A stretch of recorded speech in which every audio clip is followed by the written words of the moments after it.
Orang Katolik yang beriman sungguh kepada Yesus Kristus Tuhan pasti masuk surga. Di dalam ajaran gereja Katolik, seorang Katolik yang punya kepastian masuk surga itu bisa kehilangan surganya dalam perjalanan waktu. Ini berbeda dengan beberapa denominasi yang mengatakan sekali selamat, tetap selamat. Ada. Beberapa denominasi Kristen yang mengatakan, saudara-saudara, sekali kita diselamatkan, haleluya saudara, kita selamat selama-lamanya.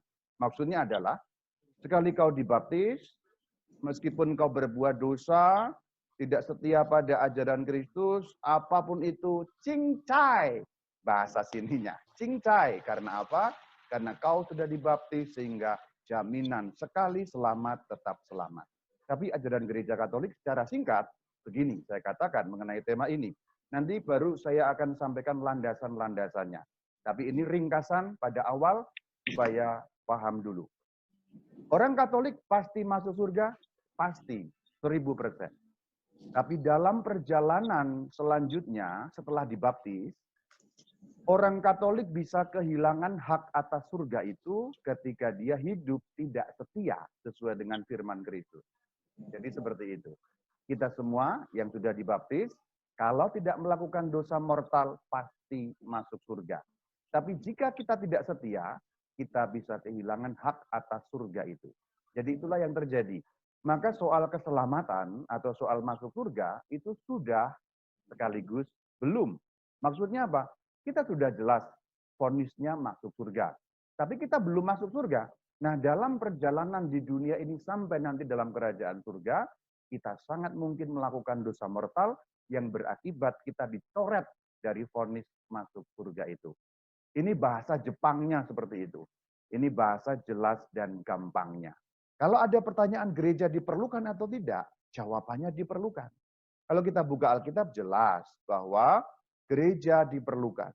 Dan Sang Kristus Tuhan kita jelas berencana mendirikan gereja di atas muka bumi. Ingat, Matius 16 ayat 18. Di luar gereja tidak ada keselamatan tuh yang dimaksud seperti ini. Ini masih ada loh, dalam kaki 846. Dihapus enggak Romo? Enggak, buka aja. Kita orang Katolik, gereja kita gereja Katolik. Tapi jangan pernah lupa saudara-saudari. Kalau kita di Indonesia kadang-kadang lupa. Kadang-kadang lupa bahwa Katolik itu Kristen. Nama lengkapnya kan sebenarnya Gereja Kristen yang Satu, Kudus, Katolik, dan Apostolik. Disingkat Gereja Katolik. Jadi jangan pernah lupa, kita adalah orang Kristen. Kristen yang Katolik. Maka kita akan lihat seperti apa Gereja Katolik dari asal mulanya. Ayat yang menjadi landasan adalah Matius 16 ayat 18. Ini menjadi landasan yang sangat kuat, ayat yang dapat kita temukan dalam Alkitab, di mana Yesus Kristus diceritakan akan mendirikan gerejanya. Kalau kita baca dalam terjemahan bahasa Indonesia, terjemahan TB, bunyinya begini. Aku pun berkata kepadamu, akunya Yesus, munya Petrus. Engkau adalah Petrus. Dan di atas batu karang ini aku akan mendirikan jemaatku. Perhatikan yang saya cetak dengan warna kuning. Terjemahan bahasa Indonesia itu mengatakan jemaat. Tetapi terjemahan ini tidak terlalu akurat. Kita bisa membuka terjemahan yang lain. Yaitu terjemahan bahasa Indonesia dalam versi BIMK. BIMK itu apa?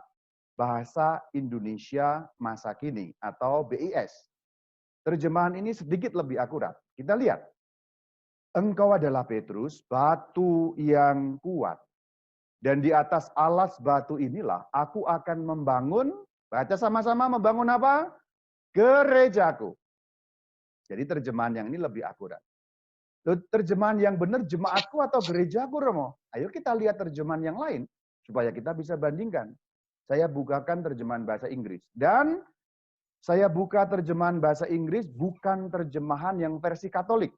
Karena kalau diterjemahkan atau saya buka terjemahan versi yang Katolik, nanti orang masih bisa bilang, itu kan terjemahan Katolik, itu dikarang-karang tuh terjemahannya. Saya sengaja kutip terjemahan Alkitab dalam bahasa Inggris yang bukan terjemahan gereja Katolik. KJV itu bukan terjemahan Katolik. King James Version, yaitu bukan terjemahan Katolik ya. Lihat terjemahannya. Lihat terjemahnya yang saya beri warna kuning. Ya. I will build apa? My church. Dan perhatikan yang ditulis di sana itu dalam bentuk tunggal satu, yaitu church. Church itu satu. Kalau churches itu berarti banyak.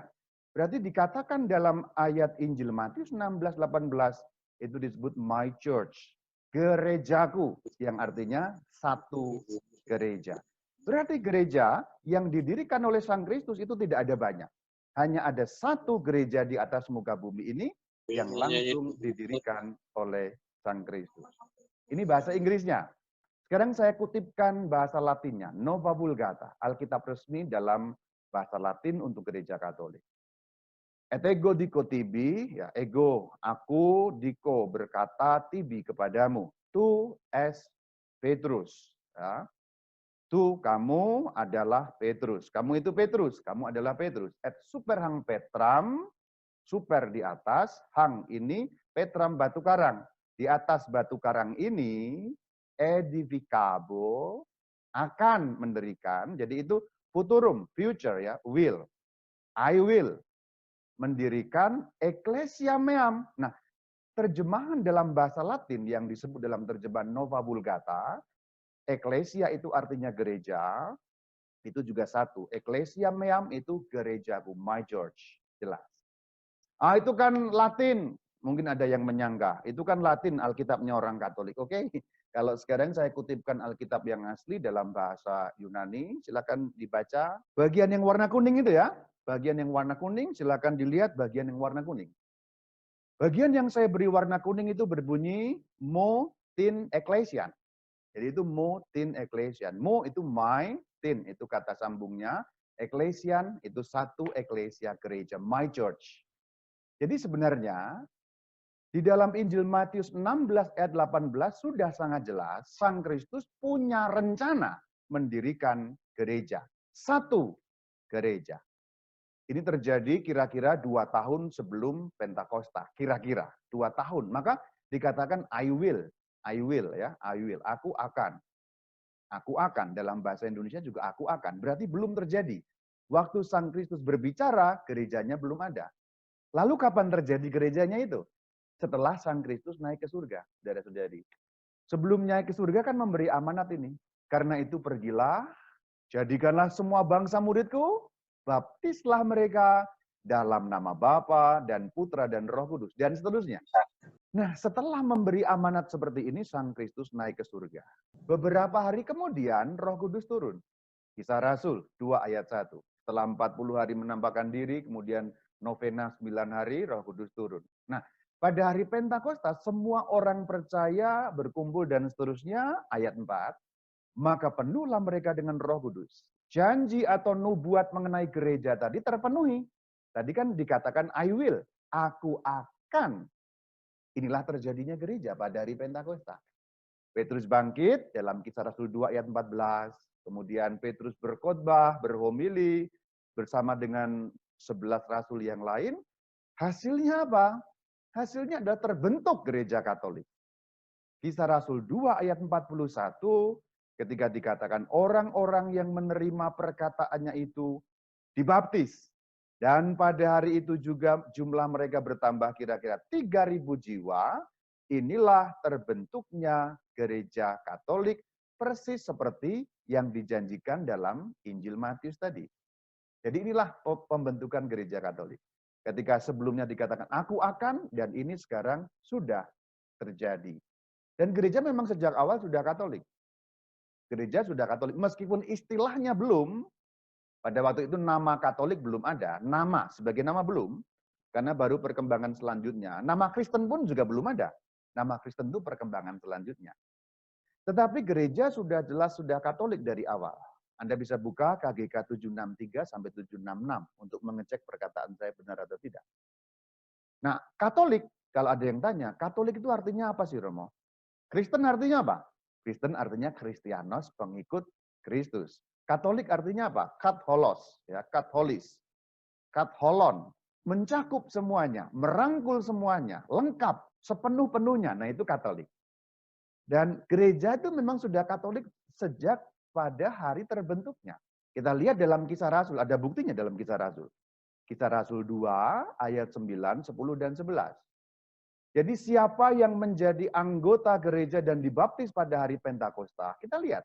Parsia, Media, Elam, Mesopotamia, Yudea, Kabadokia, Pontus, Asia, Frigia, Pamfilia, Mesir, Libya, Kirene, dari Roma, orang Arab bahkan. Nah, silakan lihat.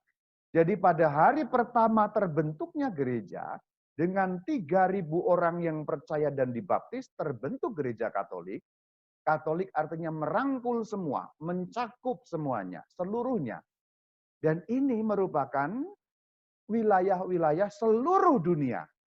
Yang dimaksud adalah seluruh dunia pada waktu itu. Pada waktu itu kalau orang ngomong seluruh dunia belum mencakup Indonesia ya. Karena dunia yang dikenal pada waktu itu adalah dunia seputar Laut Tengah atau dunia seputar Mediterania. Yaitu Eropa, Asia Barat sekarang, Timur Tengah, dan Afrika bagian utara. Itulah dunia yang dikenal pada waktu itu. Dan ini semua yang disebutkan dalam Kisah Rasul 9 ayat 10 dan 11, ini seluruh dunia yang dikenal pada waktu itu. Berarti gereja sudah Katolik dari awalnya. Kalau sekarang saya perluas, kalau ada yang tanya, Katolik itu ada di Alkitab nggak sih Romo? Kata Katolik ada. Kalau kita buka Kisah Rasul 9 ayat 31, tidak saya cantumkan di sini, tapi Anda bisa buka. Nanti dikatakan seluruh jemaat. Nah itu kalau dalam bahasa Indonesia memang tidak kelihatan. Kalau di dalam bahasa asli Yunani akan kelihatan katholon, katholos, ya, katholon, katholos, katholos, Katolik. Nah itulah akar kata dari kata Katolik yang kita pakai sekarang. Sudah ada Kisah Rasul 9:31. Tapi Anda harus buka di dalam Alkitab bahasa Yunani ya, GNT ya, Greek New Testament. Kalau Anda buka dalam terjemahan tidak kelihatan, hanya akan muncul seluruh gereja begitu. Jadi kalau kita buka dalam Alkitab bahasa Yunani asli, kita baru lihat ada kata Katolik di dalam Alkitab. Ada. Bahkan sebelum kata Kristen muncul, kata Katolik sudah ada. Dalam bab 9, kata Kristen baru muncul dalam bab 11. 11:26. Nah itu nama-nama selanjutnya. Nama yang lebih awal lagi ada, yaitu Jalan Tuhan. Nanti juga bisa klik di YouTube-nya Katki. Intinya adalah bahwa gereja Katolik itu sudah sejak awal mulanya memiliki anggota dari segala suku, segala bangsa, seluruh dunia. Anda bisa cek di KGK 830, 831. Jadi kalau ditanya kenapa kok namanya Katolik? Ya karena mencakup seluruh suku bangsa. Dari awal mulanya terbentuk. Dalam beberapa gerakan atau beberapa kelompok itu mengatakan enggak, gereja enggak. Kalau Yesus yes. Ada itu gerakan di beberapa tempat yang mengatakan Jesus yes, church no. Kita enggak perlu gereja, kita hanya perlu Yesus. Kalau Yesus yes, kalau church no katanya. Ada gerakan-gerakan seperti itu. Gerakan-gerakan yang hanya mengambil sepotong-sepotong kebenaran dari Alkitab. Kalau kita buka Alkitab jelas bahwa gereja diperlukan. Dan Sang Kristus Tuhan kita jelas berencana mendirikan gereja di atas muka bumi. Ingat Matius 16 ayat 18. Gereja yang didirikan itu di atas landasan siapa? Rasul Petrus. Kenapa kok begitu? Karena pemimpinnya yang kelihatan Rasul Petrus. Kepala gereja Sang Kristus. Tapi begitu Sang Kristus naik ke surga, kepala gereja yang kelihatan kan tidak ada. Karena Sang Kristus sudah tidak bisa kita lihat lagi. Maka Sang Kristus mewakilkan kepada Petrus sebagai rasul utama yang menjadi pemimpin gereja. Ayatnya jelas tadi Matius. Ayat yang lain dalam Yohanes 21. Gembalakanlah domba-dombaku. Yang ditanya 3 kali. Ingat ya, yang Petrus ditanya 3 kali. Itulah kenapa pemimpin kita Paus itu merupakan pengganti Rasul Petrus. Tidak ada ayat yang lebih jelas dari Matius dan Yohanes ketika Tuhan Yesus bilang, gembalakanlah domba-dombaku. Dan sampai hari ini memang kita digembalakan oleh Petrus dalam tanda petik, yaitu pengganti-pengganti Petrus. Maka pertama yang perlu dibongkar adalah, kalau orang mengatakan gereja itu nggak penting, Alkitab berkata beda. Yang penting Yesus Kristus. Betul, Yesus Kristus penting. Tetapi gereja juga penting, karena gereja didirikan oleh Sang Kristus langsung. Aku akan mendirikan gerejaku. Jadi, hal pertama yang dapat kita renungkan seandainya mungkin teracuni oleh kata-kata seperti itu, kayaknya masuk akal, kayaknya benar tetapi sesungguhnya tidak sama dengan kebenaran Alkitab yang mengatakan, aku akan mendirikan my church, gerejaku. Gereja yang mana? Gereja Katolik, itu jelas. Karena didirikan di atas Rasul Petrus. Jawabannya tadi itu ya. Dan bagian terakhir jangan lupa, yang tidak dapat dikalahkan sekalipun oleh maut. Berarti gereja yang didirikan oleh Sang Kristus di atas muka bumi ini tidak mungkin akan dihancurkan oleh apapun juga. Setiap serangan dari luar maupun dari dalam, tidak ada satupun yang menghancurkan gereja. Termasuk serangan-serangan militer dan politik ketika waktu itu terjadi di Eropa, abad ke-5, abad ke-6, sampai kota Roma diserbu, kota Roma dikepung, dan selalu selamat. Gereja tak pernah runtuh sampai hari ini. Maka janji Tuhan jelas sekali. Ini mengenai Katolik. Gereja itu penting atau enggak? Penting. Kalau ada yang tanya, gereja itu penting atau enggak? Penting. Gereja itu perlu atau enggak? Perlu. Gereja harus ada di dunia ini atau enggak? Harus ada. Kenapa? Matius 16:18. Sang Kristus sendiri berniat memaksudkan kehendaknya adalah gereja berdiri. Kalau ada yang mengatakan enggak penting, itu kehendak manusia. Kita sedang bicara mengenai kehendak Kristus, Tuhan kita. Dan ayatnya jelas. Kalau orang meminta ayat, ayatnya jelas. Karena ada banyak orang tuh mata ayatan. Ayatnya di mana, Romo? Maka ayatnya saya kasih, ya, biasanya gitu. Maka kalau kita membuka KGK 776, Sang Kristus menyatakan cinta Allah kepada manusia melalui gereja. Gereja itu menjadi alat penyelamatan.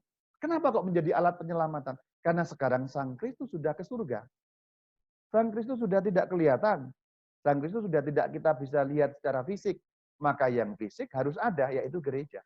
Misalnya contoh soal pengampunan dosa. Kalau kita mengaku dosa kepada Sang Kristus, bagaimana kita tahu diampuni? Ya Kristus Tuhan Yesus, tolong diampuni dosaku ya. Aku mengaku dosa langsung kepadamu. Bagaimana kita tahu bahwa itu diampuni? Tapi di dalam gereja Katolik contohnya, begitu kita mengaku dosa, kita tahu kita diampuni melalui perkataan imam yang mengatakan pengampunan yang datang dari Kristus melalui gerejanya. Itu contoh mengenai pengampunan dosa. Aku melepaskan engkau, kan begitu. Aku melepaskan engkau dari segala dosamu dalam nama Bapa. Nah itu contoh bahwa pengampunan Kristus menjadi terlihat, terasa, terdengar melalui gerejanya. Dalam hal ini diwakili oleh seorang imam. Itu disebut alat penyelamatan. Dan kalau kita mau menilai gereja itu penyelamat atau bukan, bukan. Yang menyelamatkan jelas Sang Kristus. Itu jelas.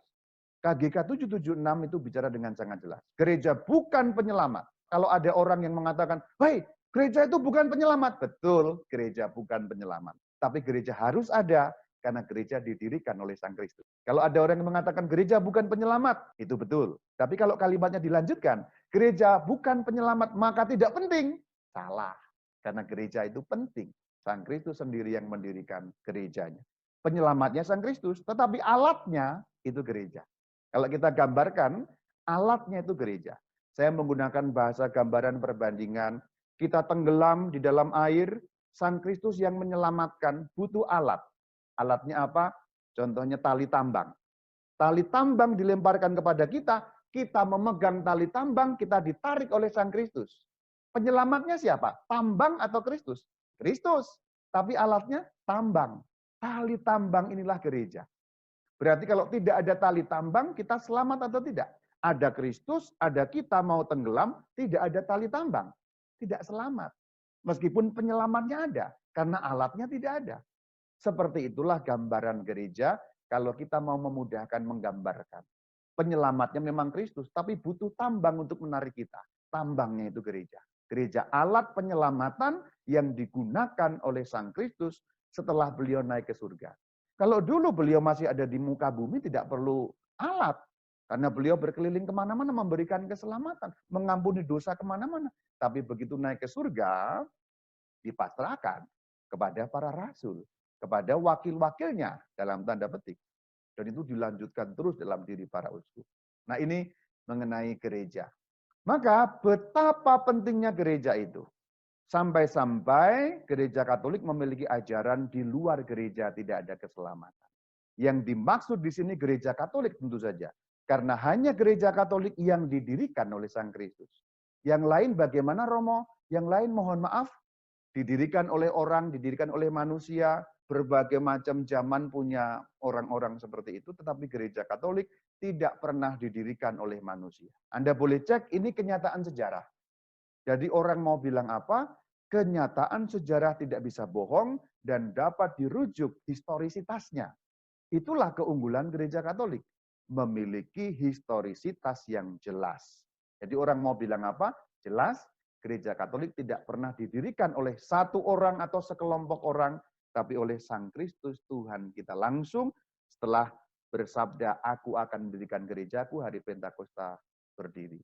Setelah kita tahu betapa pentingnya gereja itu, sampai-sampai gereja Katolik memiliki ajaran, di luar gereja tidak ada keselamatan. Ajaran ini masih berlaku sampai hari ini. Saya mendekat ke kamera. Ajaran extra ecclesia nulla salus, atau di luar gereja tak ada keselamatan, tetap berlaku sampai detik ini.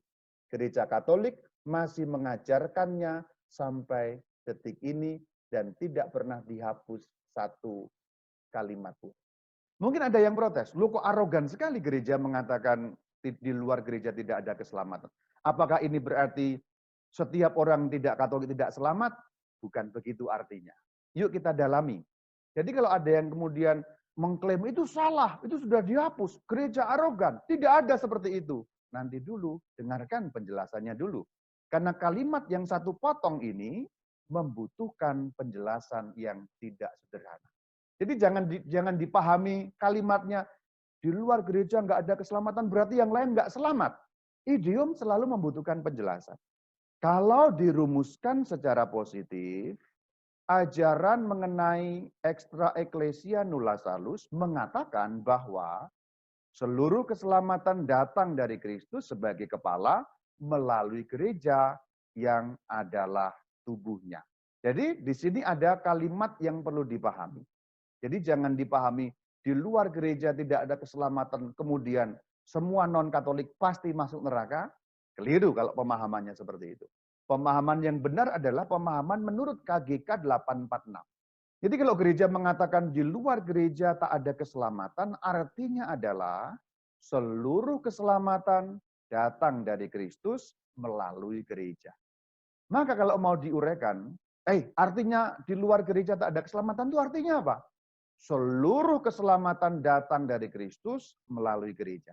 Atau dalam bahasa lain, kalau orang mau masuk surga, itu hanya diterima dari Kristus, diterimanya melalui gereja.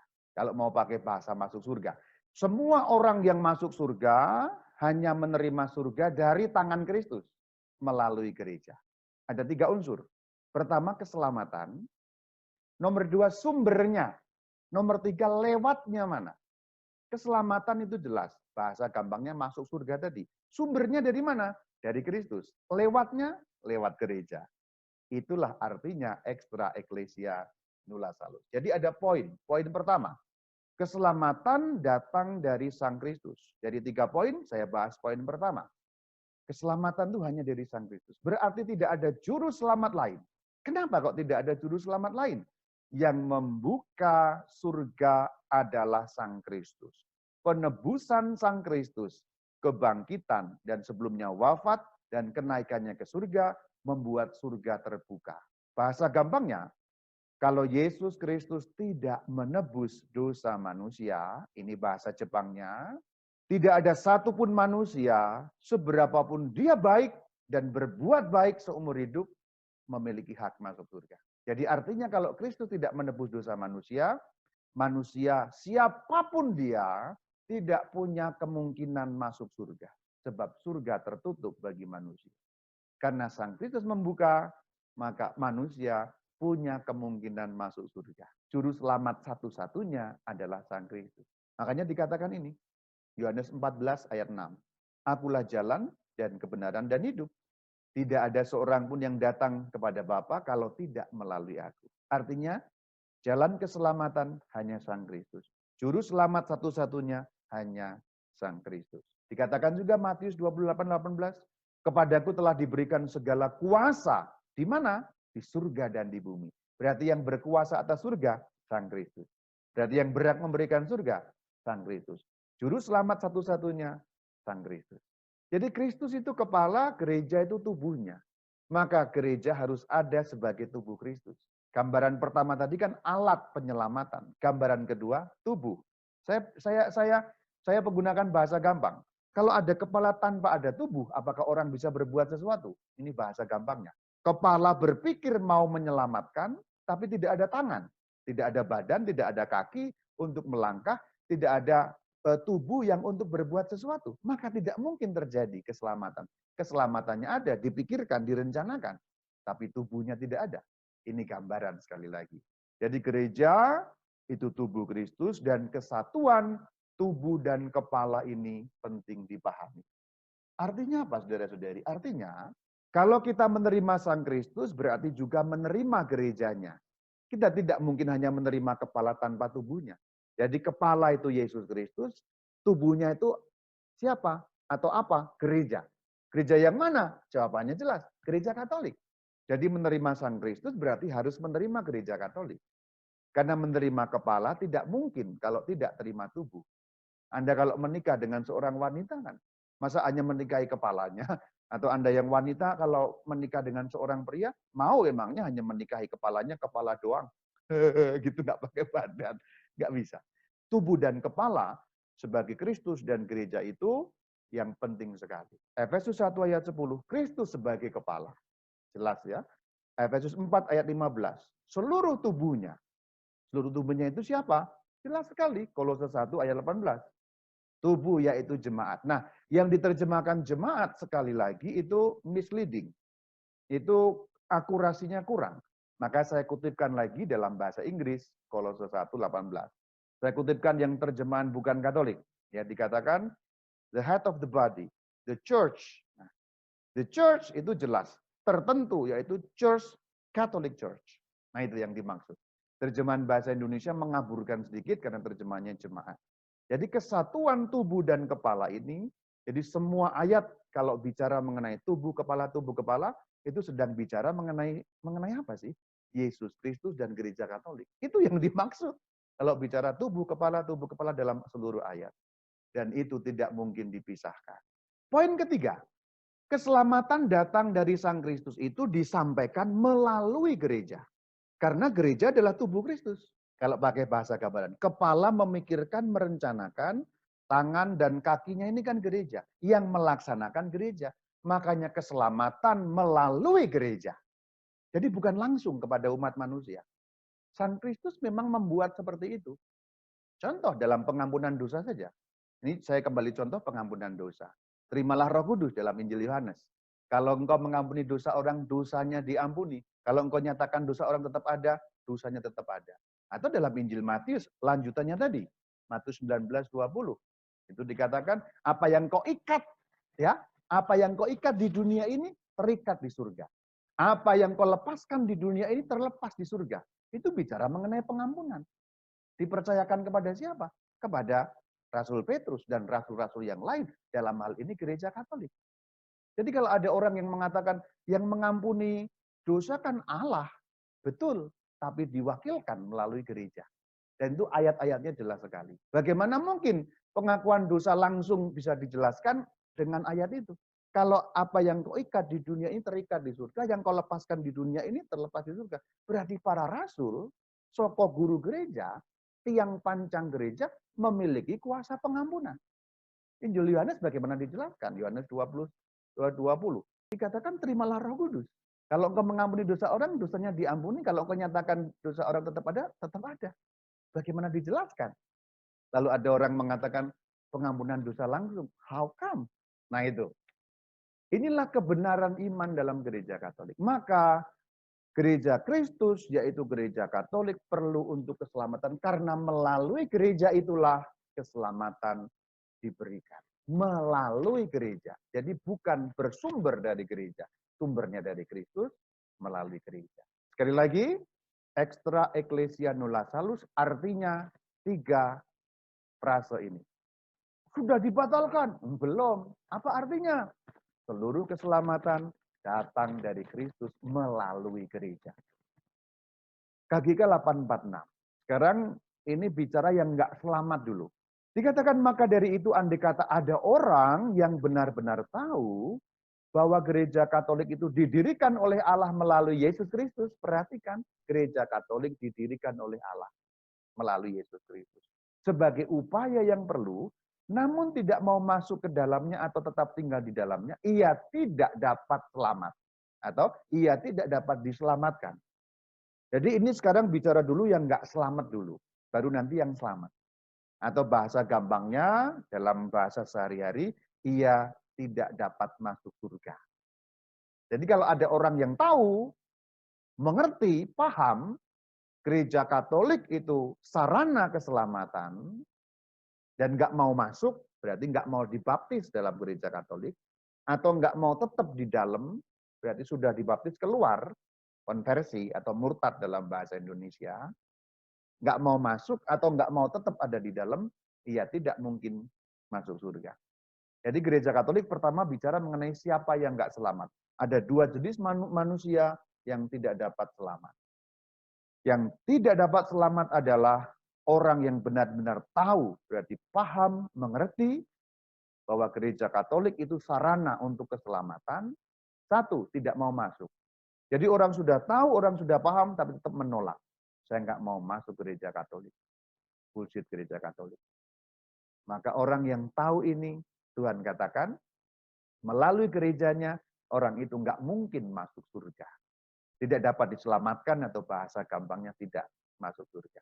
Nomor dua, tidak tinggal tetap di dalamnya. Maksudnya apa? Sudah Katolik. Kalau yang pertama tadi, kategori pertama belum Katolik, tapi tidak mau menjadi Katolik. Tidak mau masuk gereja Kristus, gereja Katolik. Yang nomor dua, sudah Katolik. Sudah Katolik tetapi tidak tinggal di dalamnya. Berarti murtad atau meninggalkan iman Katolik, pindah agama dalam bahasa gampang. Ya, dalam bahasa gampang kan orang kan senang bahasa yang lugas ya, pindah agama. Tidak lagi menjadi seorang Katolik itu yang dimaksudkan. Nah, kalau kemudian itu terjadi, orang tidak mau tetap tinggal di dalam gereja Katolik, kalau orang benar-benar tahu bahwa gereja Katolik sarana keselamatan, orang itu nggak mungkin masuk surga. Orang yang mau masuk kan harus dibaptis. Jadi masuk gereja Katolik artinya menerima baptisan. Kenapa kok menerima baptisan itu masuk gereja Katolik? Tadi itu Matius 28. Baptislah mereka dalam nama Bapa dan berarti baptisan itu penting. Karena baptisan itu merupakan pintu masuk gereja. Pintu masuk dalam gereja Kristus. Berarti kalau orang mau selamat harus dibaptis. Itu bahasa gampangnya. Tidak sesimpel itu, tetapi itu saya menggunakan bahasa gampang. Nomor dua, setia dalam baptisan. Berarti ini ngomong tentang kita. Hati-hati saudara-saudari, kalau kita tidak setia dalam baptisan kita, maka kita pun juga bisa terancam tidak selamat. Loh, katanya pasti selamat atau mau? Iya, yang setia. Kalau tidak setia, ya tidak selamat tentu saja. Persoalannya ada di sini.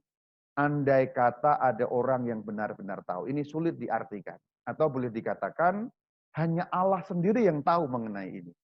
Karena kita manusia tidak bisa menilai seberapa tahu orang itu, seberapa paham bahwa gereja Katolik didirikan untuk keselamatan, penyaluran keselamatan. Ini artinya apa? Ini sulit diartikan secara manusiawi, terus terang.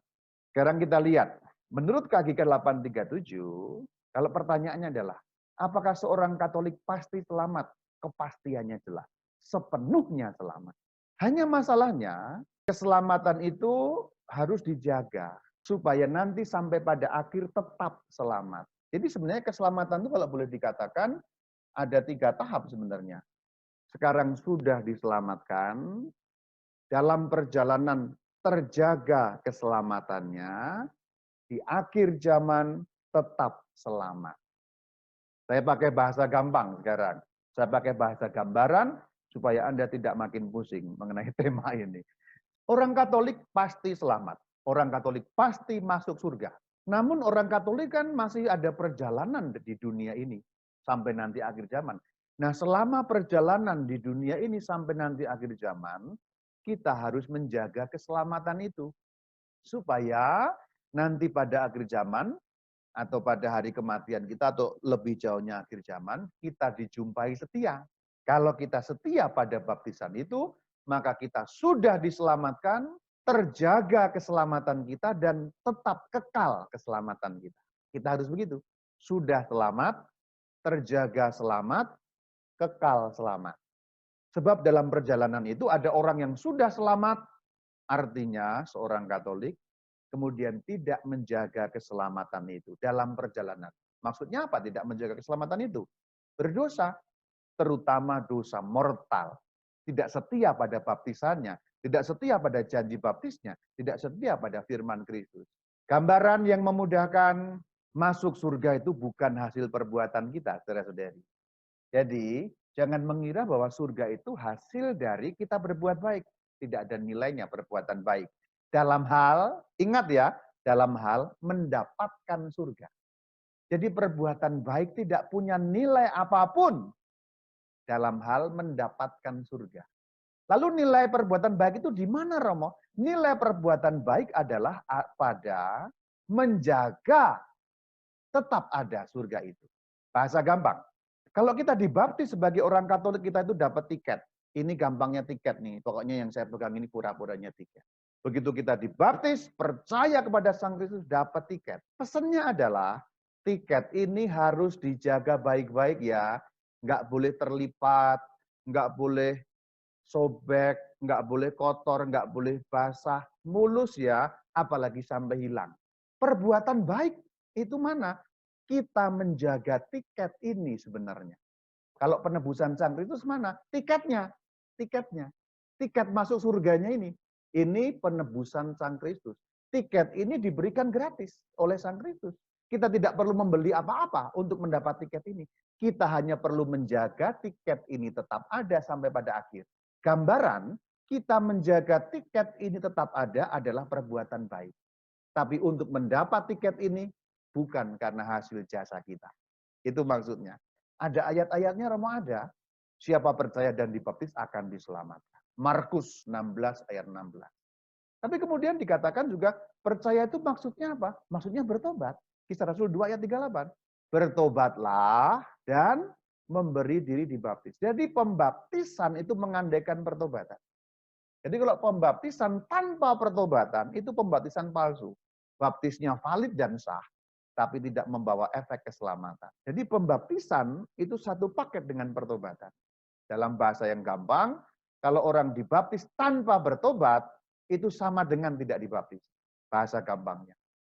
Kalau orang dibaptis dengan pertobatan, itulah yang memang seharusnya begitu. Kisah Rasul 2 ayat 38. Maka Yakobus dalam surat bab kedua ayat 17 mengatakan, jika iman itu tidak disertai perbuatan, maka iman itu hakikatnya mati. Perbuatan nilainya di mana? Menjaga tiket tadi tetap ada. Ini nilai perbuatan. Jadi perbuatan, sekali lagi saya katakan, bukan untuk mendapatkan surga. Apalagi nanti perbuatan kita ditimbang, kalau bagusnya banyak dapat surga. Enggak ada begitu. Memangnya Anda yakin ditimbang lebih banyak bagusnya? Apa iya? Wong mikir aja kita udah dosa loh. Karena dosa itu bisa lewat pikiran, perbuatan, perkataan kan. Maka perbuatan itu nilainya di situ. Menjaga surga itu tetap ada, bahasa gampangnya. Dan ini jelas sekali dalam surat pertama Yohanes bab 3 ayat 14 dan 15. Kita sudah berpindah dari dalam maut ke dalam hidup. Maksudnya apa? Begitu kita dibaptis, pertobatan dulu tadi ya, pertobatan, pembaptisan.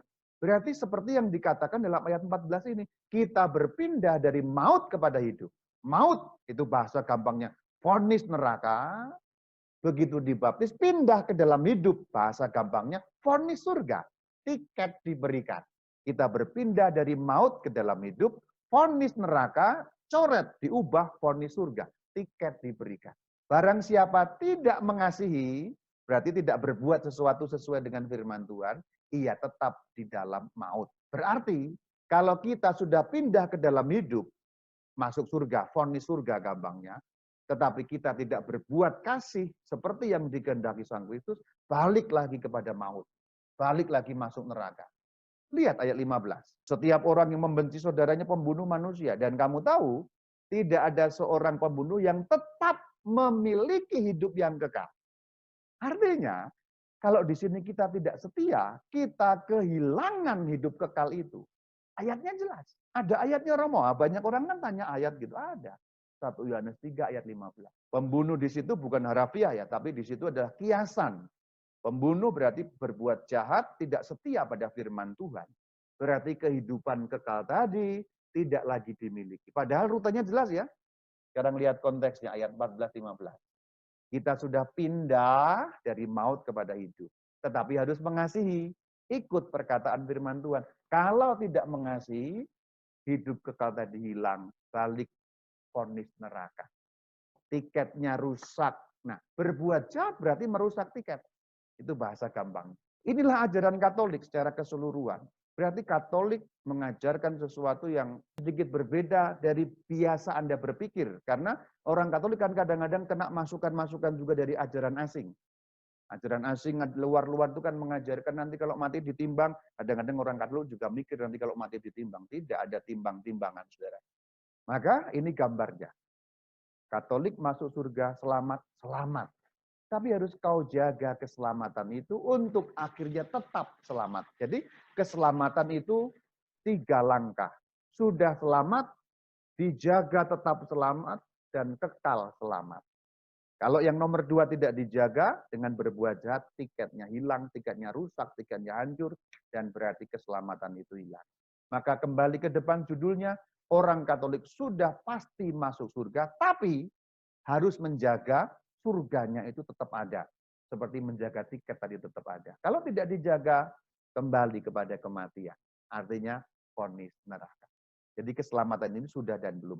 Ini sekaligus mencoret ajaran denominasi aneh-aneh itu yang mengatakan, sekali selamat, tetap selamat.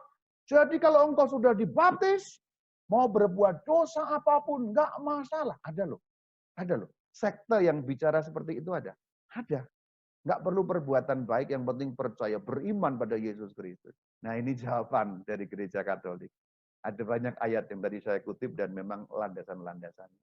Tetapi, ini catatannya ya, Katekisme memberi catatan, orang Katolik yang berada dalam pangkuan gereja hanya dengan badan, tetapi tidak dengan hati tak akan selamat. Maksudnya tadi, orang Katolik dibaptis tapi tidak ada pertobatan, ya itu maksudnya ya.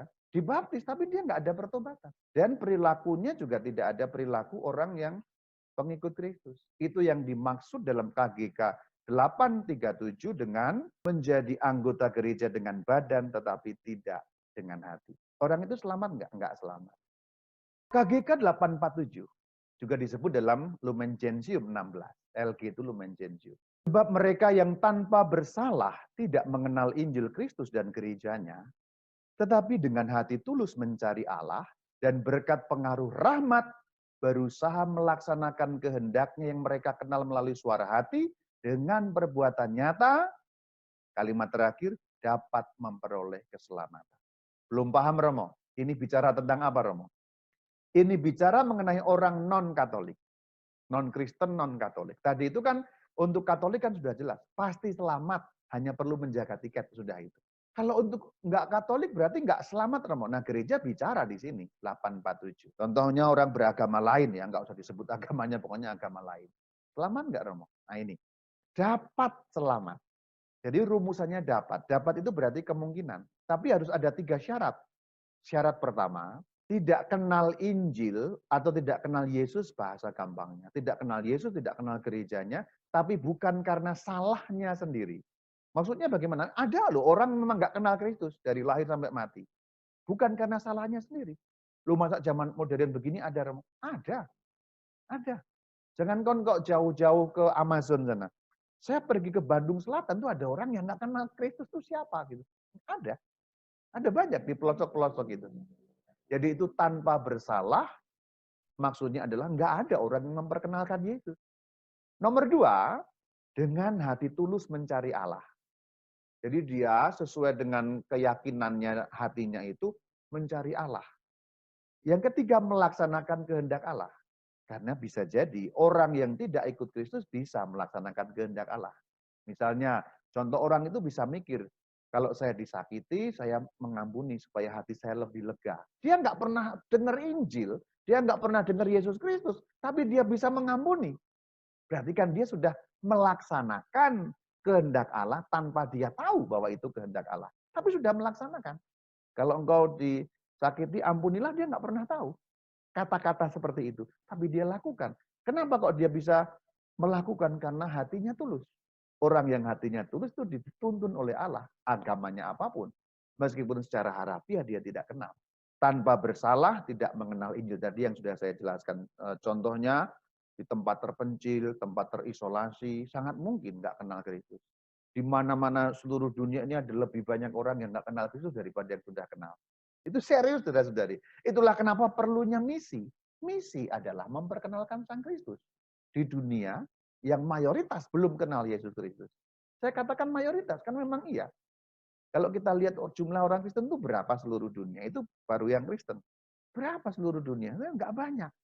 Dalam arti dibandingkan seluruh populasi dunia ini. Gitu loh maksudnya. Itu kan banyak orang Katolik ngomong, ya iya banyak, tapi bandingkan seluruh populasi dunia ini. Tulus mencari Allah, itu yang poin kedua. Lalu kalau orang nggak kenal Injil, bagaimana bisa, Romo? Bisa. Tanda-tanda alam, peristiwa, permenungan kebijaksanaan. Nah, manusia itu kan dianugerahi akal budi, bisa merenungkan kebijaksanaan. Itu orang yang tulus mencari Allah. Dia nggak pernah baca Injil, dia nggak kenal Yesus Kristus, tapi dia tahu membunuh itu salah. Dalam banyak kebudayaan, begitu kan? Orang tahu membunuh itu salah. Tanpa perlu kenal Injil, itu yang namanya hati tulus mencari Allah. Seperti itu. Hati nuraninya menuntun. Dan yang ketiga, meskipun dia masih samar-samar, dia nggak tahu eksplisitnya apa, tapi dia bisa melakukan. Contoh, orang nggak kenal apapun, dia nggak pernah membunuh. Dia tahu bahwa menyakiti hati orang itu nggak baik, maka dia nggak menyakiti hati orang. Dia nggak pernah baca Injil. Dia nggak pernah baca ayat Alkitab, kasih itu sabar. Ada kan? Tapi orang yang nggak kenal Injil di hutan mana itu bisa sangat sabar. Kita orang Kristen yang kenal ayat kasih itu sabar, sering nggak sabar. Contohnya ya, itu yang dimaksud melaksanakan kehendak Allah meski tanpa tahu. Gereja Katolik katakan orang seperti itu dapat diselamatkan. Dapat artinya apa? Kemungkinan. Berarti pasti enggak, Romo? Enggak pasti. Enggak pasti. Lu kan orang baik, Romo. Ya memang, tapi kan dia enggak beriman kepada Kristus. Apakah dia harus masuk neraka, Romo? Enggak juga. Lalu masuk mana, Romo? Terserah belas kasih Allah. Nah, itu jawabannya. Itu saudara-saudari, tapi perlu diingat, kalaupun orang yang tidak kenal Kristus tadi selamat, itu karena keselamatan dari Sang Kristus. Sang Kristus, bahasa gampangnya, menganugerahkan surga kepada orang yang tidak kenal beliau, tetapi tulus mencari dan samar-samar dia berusaha melaksanakan kehendak Allah yang tanpa dia ketahui itu.